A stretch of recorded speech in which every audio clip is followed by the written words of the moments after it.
So on the Nclex exam, health promotion is going to involve helping your clients achieve and continue to enjoy their optimal health. You're helping people to identify that target state. You know, where are we trying to achieve? What's our goal? You're discovering their strengths, their needs, and then you're going to support their path to full health and wellness potential. All right, question 2. We have another prenatal client, and this is a select all that apply. So she is with preeclampsia, developing a plan of care for a client with preeclampsia. All right, so we have a plan of care and which interventions. So interventions, the same as nursing actions. What things would you include?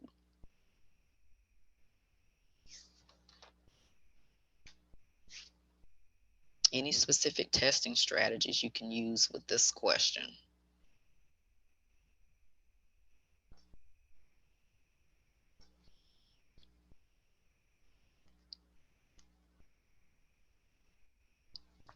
All right, for your select all that apply, your first focus should be on what is my subject, what's my case event. All right, so planning a care for preeclampsia. So just focus on that for a few seconds, preeclampsia, and what does that mean? There should be at least one word that comes to mind, or maybe two.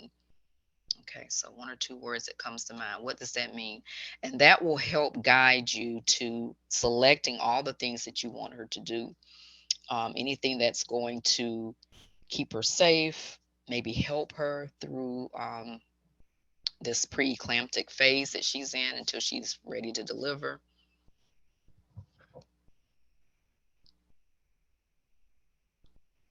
And a good testing strategy for this one, and for a lot of our questions, keywords, close-ended options.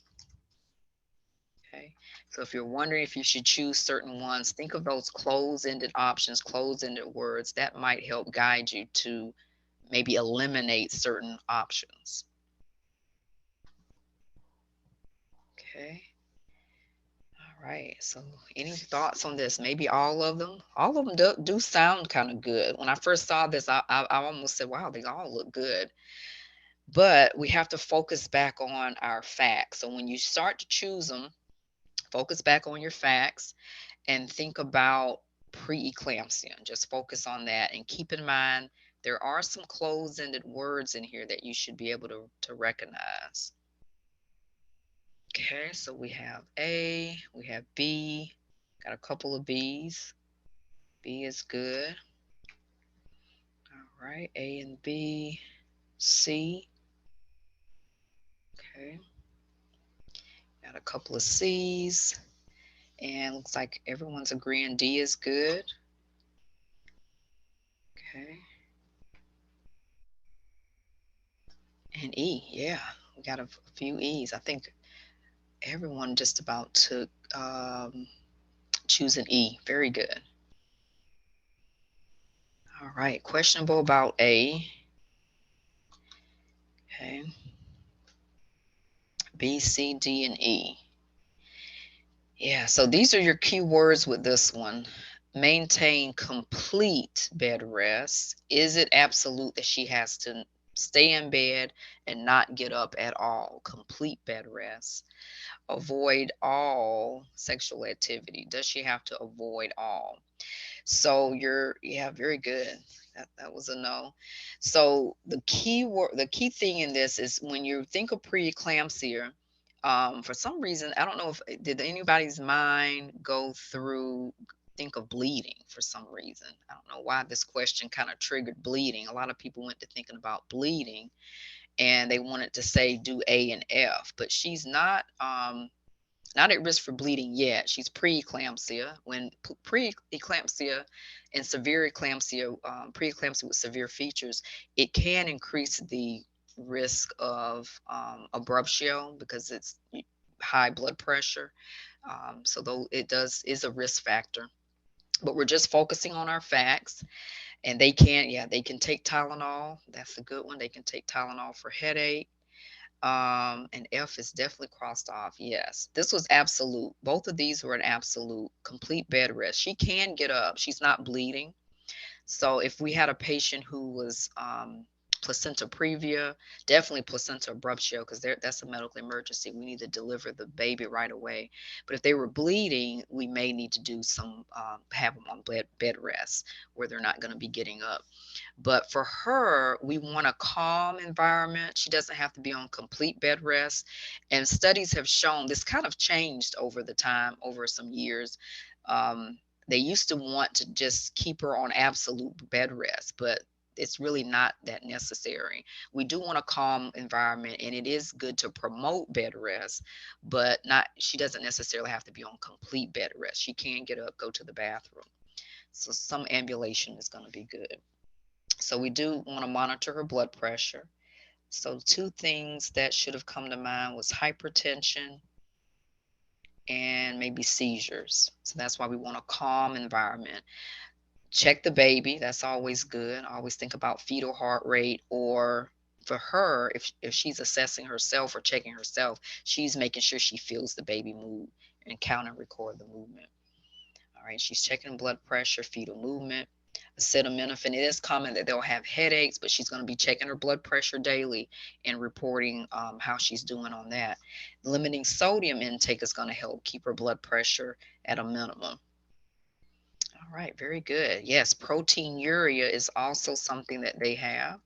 It's not an absolute way of diagnosing preeclampsia. They look at several things, blood pressure and other signs and symptoms, but we're still being tested that that could be something that they experience.